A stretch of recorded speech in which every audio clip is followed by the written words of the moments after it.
morning. Welcome back to our channel. I am with my husband, Joshua. I'm Esther. We are out at Sendall Gardens today in Langley. It's a beautiful day and it's so peaceful and quiet. So we thought, why don't we just take a break and talk about aphasia? If you've been to our channel before, then you will know what aphasia is. This is a disability that my husband has caused by a stroke that happened almost 2 years ago. As a result, he has a communication disability where it's difficult for him to process language, to understand language, but more importantly, to produce language. It's a difficulty with finding the word and getting it out. Although he knows what he wants to say, there's a disconnect and it's hard to get the words out.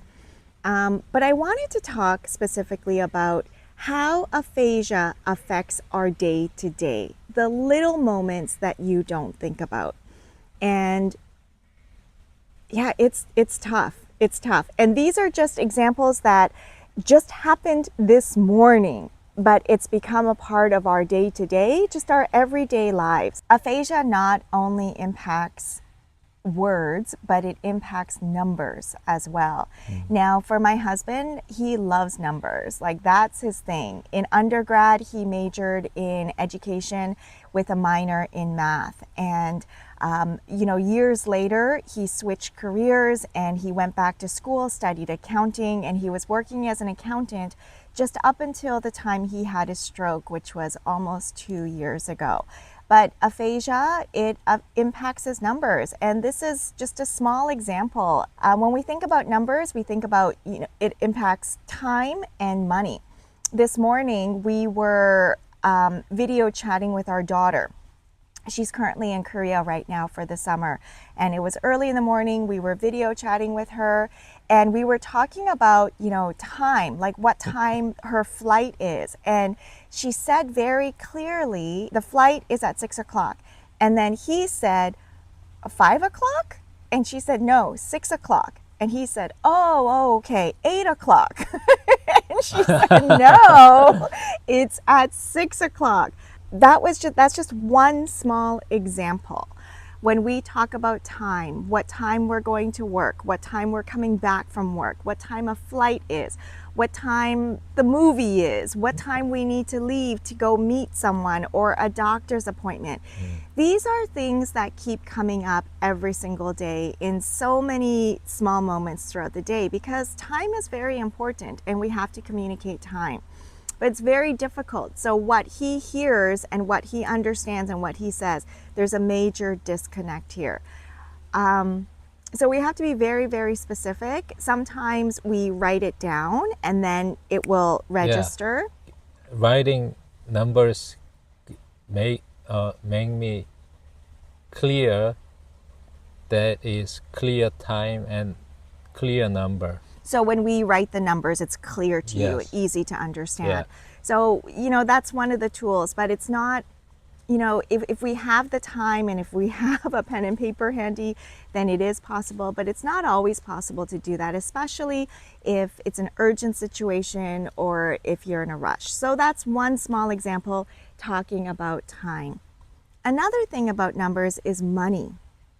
So this morning, and again, these are just little things that happened just this morning in the last 2 hours. This morning, I was supposed to e-transfer some money to my son, and I had my bank app open on my phone, but I didn't know how much I was supposed to e-transfer, but he did. And I said to him, how much am I supposed to e-transfer? And 65 point something, but we wanna 13. 13 is 13. 13 point right? But I just calculate, okay, it will be 652. I didn't know exactly how much we were supposed to e-transfer our son because I wasn't there. And it was something we had to subtract a number from another number. And again, words are my thing, not numbers. I had a hard time calculating in my head how much I was supposed to transfer. And, for him, Aphasia doesn't affect his number sense or number calculations. He can do that, like, and be spot on. So he can do math calculations or calculating numbers, but he'll say the answer and the answer will be wrong because the answer, the number that he says will be different from what he wrote down. But all the calculations are correct. It's really crazy, I know. So I said, okay, so how much am I supposed to e-transfer? And he kept saying different numbers each time. It was 52. You said 52, and then you said like 68, and then 24. Like he just said a bunch of random numbers. Okay. And then finally, so I was getting flustered because when it comes to money, you need to be very precise. And he said, give me your phone. And I said, no, just tell me and I will put it in. And he said, no, give me your phone. And as soon as I gave him the phone, he punched in the number. So he can identify the numbers, he can calculate the numbers, he can write the numbers, he can tap it into my phone, but he can't say the numbers. Isn't that the craziest thing? So something is calculating in my head, but doesn't come out. It doesn't come out verbally, but you can write it and you can push it into the phone. Something like that. Yeah. So it's crazy. So he does all the calculations in his head. Going back to time, although he can't say the time, he can calculate elapsed time. So he can figure out, okay, if I need to be at this location by this time, then he can easily calculate, okay, well, it'll take 45 minutes to get there. You know, I'll need some extra time. So, you know, he can calculate how much time he needs to prepare to get to a certain location. And he's never late. He is always at least 10-15 minutes early. So calculation is not the issue. Understanding time and elapsed time is not the issue. It's just saying it. That's the issue. For sure, is speaking loud is difficult. Speaking out loud is difficult, for sure. Another thing is small, simple words such as turn right, turn left, go straight. Yeah, this is. You make me crazy. I make you crazy?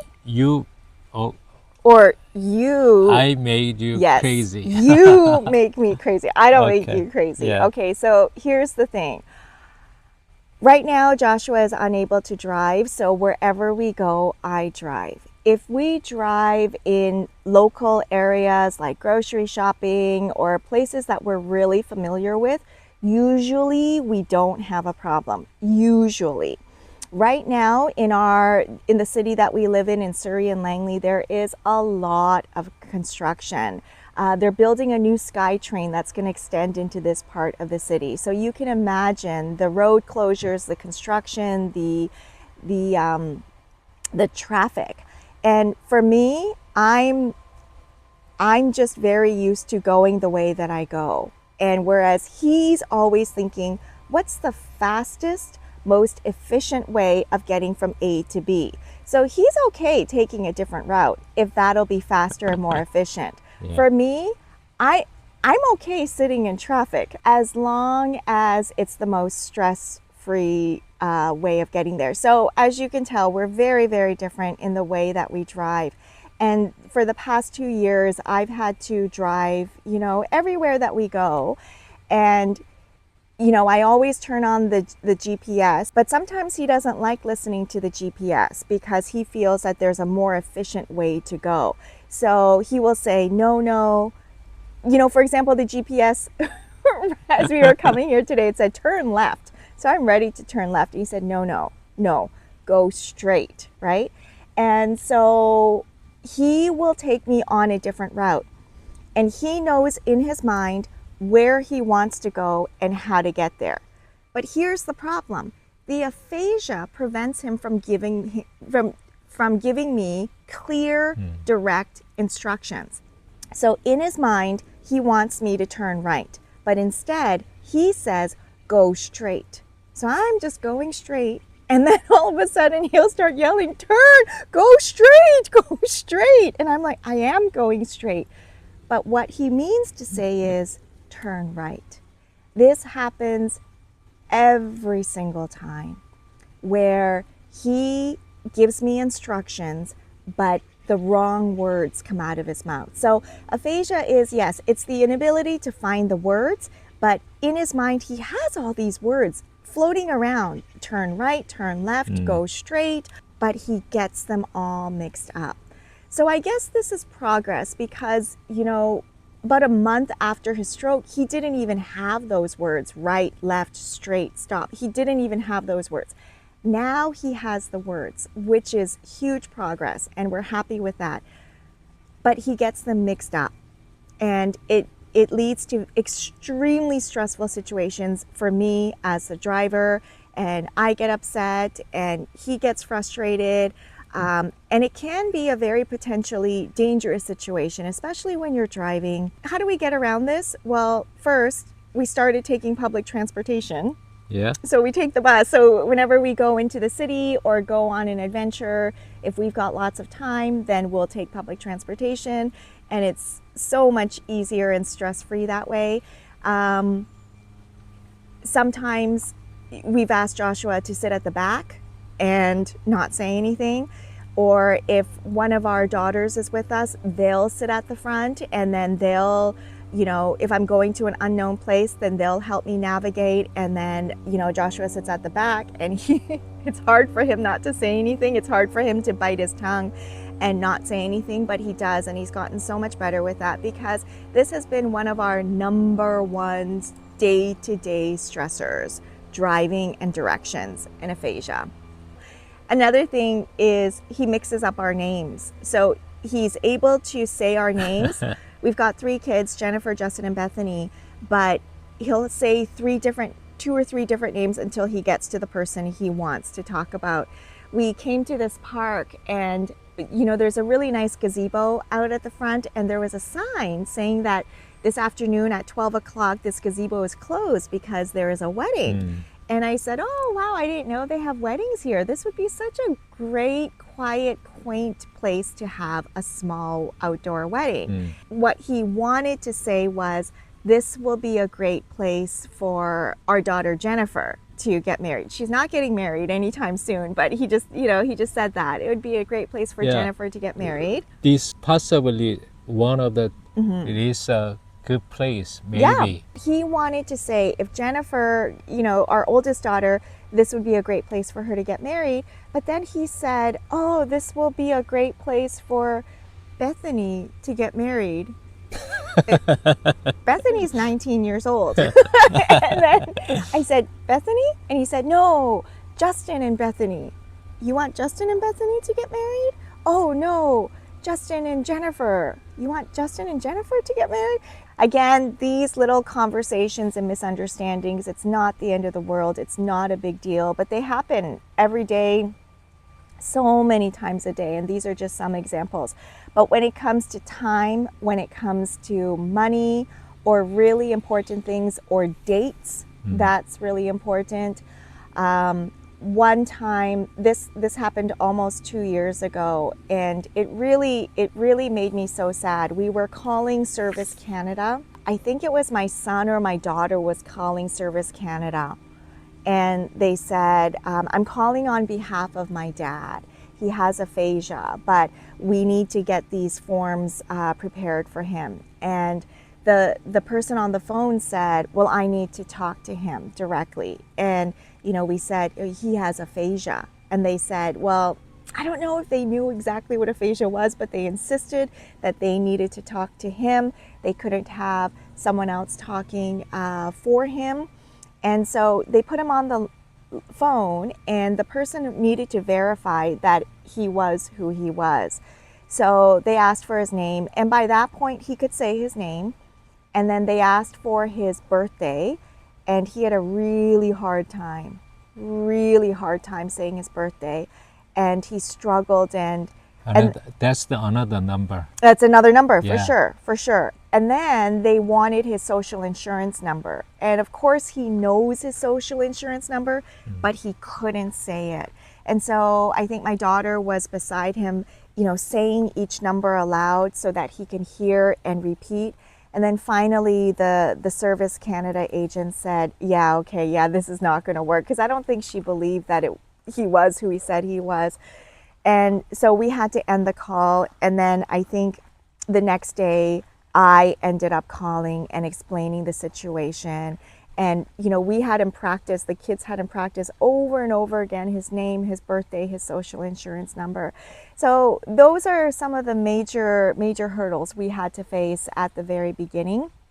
Now we've prepared a document so that I can call on his behalf and I can handle his affairs. So that's not an issue anymore, but it was a very big issue on the early stages. But we're almost 2 years out. Next week is our 2-year stroke anniversary, but we continue to deal with these mishaps, communication, miscommunication, and this is just the life of a stroke survivor. This is the life of a person with aphasia. I have hope that it will get better and better as he continues to heal and recover. But yeah, we just wanted to give you a little glimpse of what it's like living with aphasia. Yeah. Do you have anything else Yeah, you want to say? beautiful scene. Yeah, beautiful scene. You want to show the scene? Yeah. It's a beautiful day today. All Okay. right, we'll see you next time. Bye. Bye.